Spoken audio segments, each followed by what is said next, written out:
বাংলাদেশে যত সংস্কার হয়েছে এগুলো বিএনপির আমলে, এবং আগামী দিনে যে সংস্কার হবে এটাও বিএনপির নেতৃত্বে। 31 দফা সংস্কার আমরা জাতির কাছে প্রতিজ্ঞাবদ্ধ। আমরা 31 দফা বাস্তবায়নের লক্ষ্যে প্রতিটি জেলায় জেলায় আমরা রোড শো করতে পারছি না। জনগণের সমর্থন প্রস্তুত, জনগণের আকাঙ্ক্ষা পূরণের রাজনীতি করতে হবে। পকেট পড়ার রাজনীতি বিএনপিতে করা চলবে।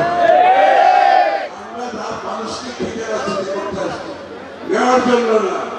সুতরাং সাবধান, যারা বাইক থেকে এসে আমাদের কোন লোকজনকে প্রভাবিত যাতে করতে না পারে। ইনশাআল্লাহ আমরা যদি সেটা করতে পারি, আগামী বাংলাদেশ জিয়াউর রহমানের স্বপ্নের বাংলাদেশ, বেগম জিয়ার বাংলাদেশ, তারেক রহমানের বাংলাদেশ আমরা করতে পারবো। অন্তর্বর্তী সরকারের কাছ থেকে আমার বিশেষ কোনো প্রত্যাশা নাই। আপনারা জিজ্ঞেস করতে পারেন কেন আমার প্রত্যাশা নাই? আমার প্রত্যাশা নাই এই কারণে, দ্রব্যমূল্য, আইন শৃঙ্খলা এগুলো নিয়ন্ত্রণে আনতে হলে আপনাকে জনগণের সমর্থিত, আপনাদের জনগণের কাছে দায়বদ্ধ, জনগণের কাছে জবাবদিহি, রাজনৈতিক ওয়েট ছাড়া